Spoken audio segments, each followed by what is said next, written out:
Hello students, class 10th Hindi medium exercise number 4.3 last lecture में की अपन।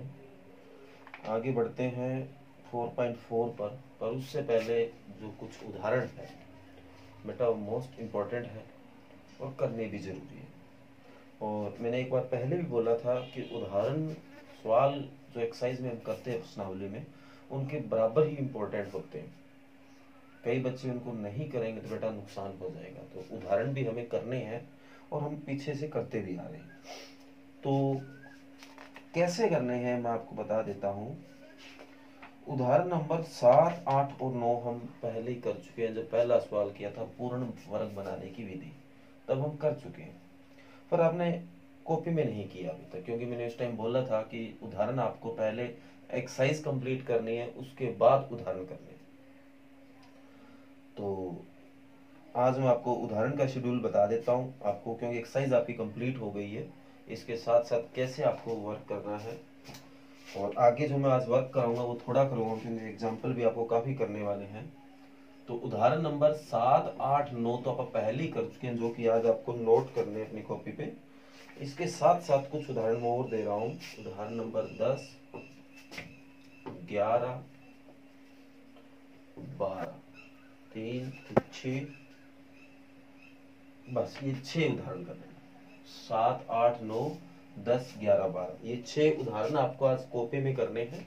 और उसके बाद मैं आज आपको साथ में 4.4 थोड़ी स्टार्ट करवा देता हूँ, ताकि आगे भी काम हो जाए और आप अपने आप उदाहरण भी कर लो। अगर इन उदाहरणों में आप कोई भी दिक्कत आती है तो आप कमेंट कर देना, पर बेटा कोई भी उदाहरण छोड़ मत देना। कई बार ऐसा होता है ये तो चलो अपन एक्सरसाइज में की है, ये तो हो ही जाएगा, तो उसके जैसा है। इस चक्कर में कई बार अपन छोड़ देते हैं और पेपर में एन मौके मान लो कोई फैक्टर का सवाल है, गुणनखंड विधि है, अब करके देखोगे तो ही फैक्टर सामने आएंगे। फैक्टर सामने आएंगे तो वो फिर हमारी याद भी रहते हैं और कल को करते हैं तो दिक्कत नहीं होती। मान लो ऐसे फैक्टर आ गए जिससे आपके फैक्टर बने ही ना, गुणनखंड जिसको आप बोलते हैं, जोड़ करे तो इतना है, गुणा करे तो इतना है, वो चीजें कर करके देखते हैं तभी याद रहती है। तो इसलिए कोई भी पार्ट और कोई भी सवाल छोड़ना नहीं है, और उदाहरण भी आपको कॉपी पे करने हैं। तो कैसे करने मैं पहले बता चुका हूँ। उदाहरण नंबर 7 एक्सरसाइज 4.3 कंप्लीट होने के बाद उदाहरण 7, 8, 9, 10, 11, 12 ये कर लेना। और जो आगे उदाहरण है 13, 14, 15 तो वो अपन अगले लेक्चर में, मतलब अगले जो वीडियो अपन बनाएंगे अगली क्लास में मैं आपको करने के लिए दे दूंगा। आज आपको ये 6 ही उदाहरण करने हैं। अब आप बेटा आगे बढ़ते हैं एक्सरसाइज नंबर 4.4। इसको मैं आज ज्यादा नहीं करवाऊंगा क्योंकि 6 सवाल आपके इधर हो गए हैं।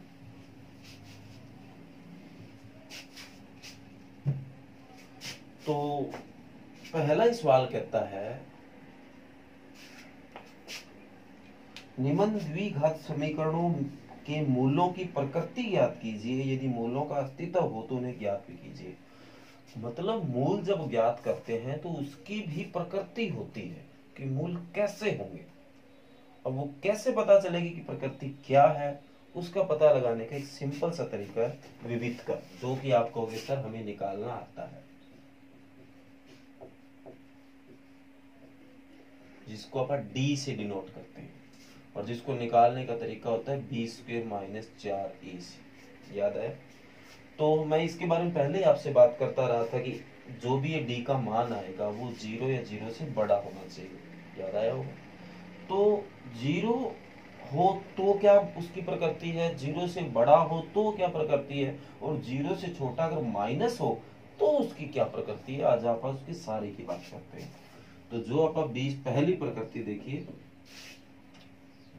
मूलों की प्रकृति।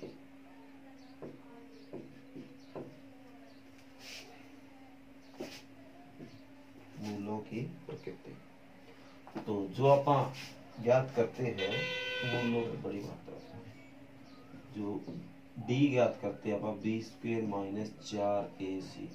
कई बार उसकी वैल्यू 0 से बड़ी आ जाती है, मतलब प्लस की। कई बार ये पहली प्रकृति है, कई बार इसकी वैल्यू 0 ही आ जाती है, मतलब 0 से बड़ी नहीं आती, 0 ही होती है। और कई बार 0 से छोटी मतलब माइनस भी आ जाती है। इसका मतलब प्लस है, इसका मतलब माइनस है, इसका मतलब 0 है। तो जब 0 से बड़ा हो तो आपकी जो मूलों की प्रकृति होगी दोनों अद्वितीय हल होंगे, अद्वितीय हल होंगे। अब कई बच्चों को ये समझ नहीं आई ये अद्वितीय हल का क्या मतलब है। इसका मतलब है कि जो आपके पास समीकरण है, जो एक ये बहुपद है, जैसे होता है कई बार x² + 4x + 5 मान लो, तो इसमें जो आपके अगर d का मान 0 से बड़ा है ना, तो इसके जो दो आपके शून्य का आएंगे, मूल आएंगे, वो दोनों अलग अलग होंगे। अद्वितीय मतलब होता है अलग अलग होना, तो जो भी आपके मूल आएंगे वो अलग अलग आएंगे। और अगर ये हो तो दोनों समान मूल होंगे।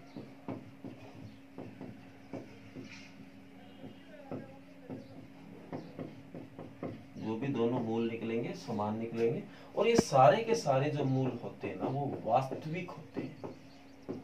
ठीक है, इस बात का ध्यान रखें। और अगर माइनस का आ जाए, 0 से छोटा आ जाए, तो लिखने हैं कोई मूल नहीं होगा, कोई मूल नहीं होगा। तभी अब वो माइनस वाला नहीं करते हैं। तो ये चीज आपके सामने है। और बेटा मैं आपको एक बार फिर बता रहा हूँ, बहुत बार 1 नंबर में ऐसा क्वेश्चन आएगा, एक समीकरण दी होगी आपको और ऑप्शन टाइप क्वेश्चन होता है, नीचे लिखा होता है इसमें अद्वितीय हल है, दोनों समान मूल है, या कोई मूल नहीं है, या इनमें से कोई नहीं, ऐसा ऑप्शन होता है। तो पेपर में इनसे रिलेटेड भी बहुत सवाल आते हैं। तो कैसे करने हैं, आपको कुछ नहीं करना, उस समीकरण में डी निकाल देना विविध कर। और डी कैसे निकाला जाता है अब आपको सारा पता है, क्योंकि निकालते हुए काफी टाइम हो गया है। तो डी आपने निकाला, डी निकालने का वही तरीका b² - 4ac। अगर वो वैल्यू प्लस की आए तो लिख देना दोनों अद्वितीय हल होंगे, या दोनों अद्वितीय को अलग अलग भी ऑप्शन हो सकता है वहां पे कि दोनों जो मूल होंगे वो अलग अलग होंगे, हालांकि होता नहीं है, फिर भी मैं आपको दूसरा ऑप्शन बता रहा हूँ, अद्वितीय हल होंगे। अगर वो 0 आ जाए तो कह देना दोनों मूल समान होंगे। और डी जो अगर 0 से छोटा अगर माइनस का आ जाए तो लिख देना कोई मूल नहीं होगा। और वास्तविक चीजों के बारे में बात चलती है, रियल नंबर के ऊपर ये सारे के सारे नंबर डिफाइन किए जाते हैं, क्योंकि रियल में सारे ही आ जाते हैं। बस रियल को एक ही दिक्कत है, वर्गमूल के अंदर माइनस में कोई भी डाटा नहीं आता उसके अंदर। उसके बारे में आप +1 में पूरी गहराई से बात करेंगे, अभी उसके बारे में ज्यादा बातें नहीं करनी है। तो बस वर्गमूल के अंदर माइनस आ जाए ना, तो वो रियल नहीं होता, वो वास्तविक नहीं होता, वो कॉम्प्लेक्स नंबर बन जाता है, इमेजिनरी नंबर बन जाता है। इसके ऊपर +1 में पूरा एक अलग से चैप्टर है। तो ये आपका क्वेश्चन है, कोई मूल नहीं होगा। दोबारा से मैं बता देता हूँ, जब भी वर्ग, क्योंकि कोई मूल नहीं होगा जब आप ये बात कहते हैं, इसका एक छोटा सा मैं कारण बताता हूँ आपको। क्योंकि मान लो आपकी डी की वैल्यू -5 आई है, 0 से छोटा तो कोई माइनस ही होता है, -5 है। आगे मूल ज्ञात करने का आपको पता है एक फार्मूला होता है, याद आया? होता है। तो अब आप यहाँ जो वैल्यू पुट करेंगे तो डी की वैल्यू तो -5, याद आया? और जब भी वर्गमूल के अंदर माइनस आ जाता है वो रियल मतलब वास्तविक नहीं होता है, वो इमेजिनरी बन जाता है। तो सारे के सारे सवाल वास्तविक पे करते हैं, और अगर वो वास्तविक होगा ही नहीं तो तभी कह रहा है कि कोई मूल नहीं होगा। तो ये इसके बारे में मैंने कुछ बताया ताकि आपको इसके बारे में कुछ थोड़ा बहुत पता चले। ओके, तो ये ध्यान से देख लिया होगा, उम्मीद करता हूं। अब आगे देखो, पहला सवाल इसी से रिलेटेड है, आपको समीकरण दे रखी है, आपको यही चेक करना है कि इसमें मूलों की प्रकृति कैसे है। तो 2x² - 3x + 5, पहले सवाल का पहला पार्ट ये है।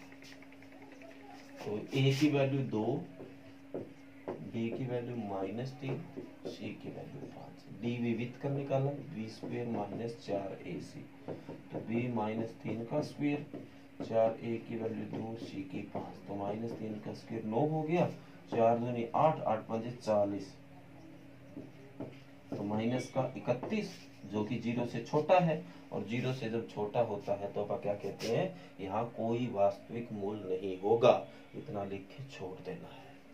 ओके, तो इसी तरीके से बस इतना ही करना है, आगे आपको मूल नहीं ज्ञात करने, सिर्फ मूलों की प्रकृति ज्ञात करनी है। तो आगे आपको मूल ज्ञात करने की कोई जरूरत नहीं, वो फार्मूला लगाते हैं, वो पहले सवाल में नहीं करना है। आगे सवाल नंबर 2 देखिए। आज आप 2 तक ही सवाल करेंगे क्योंकि इसके भी लगभग 2 सवाल देखते हैं 5 पार्ट हो जाते हैं, और 6 मैंने आज आपको उदाहरण करने के लिए दिए हैं।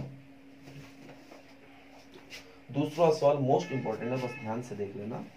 कहता है निम्न प्रत्येक द्विघात समीकरण में k का ऐसा मान ज्ञात कीजिए कि उसके 2 बराबर मूल हो। मतलब इस समीकरण में हमें k का मान ज्ञात करना है और यहाँ पे जो मूल है वो 2 बराबर है। तो अभी बराबर मतलब समान। तो अभी कुछ देर पहले आप एक इस तरह की बात लिखी थी कि यहाँ पे दोनों मूल समान होंगे, तो उस केस में d का मान 0 आया तब था। अब यहाँ सामने से कह रहा है कि k का मान ज्ञात करो और यहाँ मूल बराबर है, इसका मतलब विविध कर की वैल्यू यहाँ पे 0 है। तो ध्यान से बस देखना। दूसरे सवाल का पहला भाग, 2x² प्लस kx प्लस 3 बराबर 0। तो a की वैल्यू 2, b की वैल्यू k, c की वैल्यू 3। तो विविध कर d। तो निकालने का तरीका b² माइनस 4ac। तो वो आपका आया k² माइनस 4a की वैल्यू 2, c की वैल्यू 3। तो k² माइनस 4 दूनी 8, 8 के 24। दिया है कि यहाँ 2 बराबर मूल है। तो यहाँ 2 बराबर मूल है तो d का मान 0 होगा, ठीक है। और d की वैल्यू है k² माइनस 24 बराबर 0। तो माइनस का 24 इधर आके किसका हो गया, प्लस का 24। तो दोनों तरफ वर्गमूल किया तो इससे तो कटा k, और जब भी वर्गमूल से कोई चीज आउट होगी प्लस माइनस लगेगा। अब 24 का कोई डायरेक्ट वर्गमूल नहीं होता तो 4 गुणा 6 लिख सकता हूँ। तो k बराबर प्लस माइनस 4 का 2 हो गया, वर्गमूल 6 बड़ा है। तो ये आपके आंसर आ गए। तो बेटा आज का वर्क सुन लो। आज थोड़ा इसलिए दिया है क्योंकि आपको पीछे वाला एग्जाम्पल भी करना है। तो 6 वो उदाहरण है और पहला और दूसरा इसका सम है। कल आप वो उदाहरण भी कंप्लीट कर लेंगे और इसके बचे हुए क्वेश्चन और थोड़े बहुत एग्जाम्पल इसके वो भी कर लेंगे। कल चौथे चैप्टर को एग्जाम्पल के साथ आप पूरा कर लेंगे। Okay, thank you. इस वर्क को कर लेना और चैनल को भी सब्सक्राइब नहीं किया तो सब्सक्राइब कर लेना।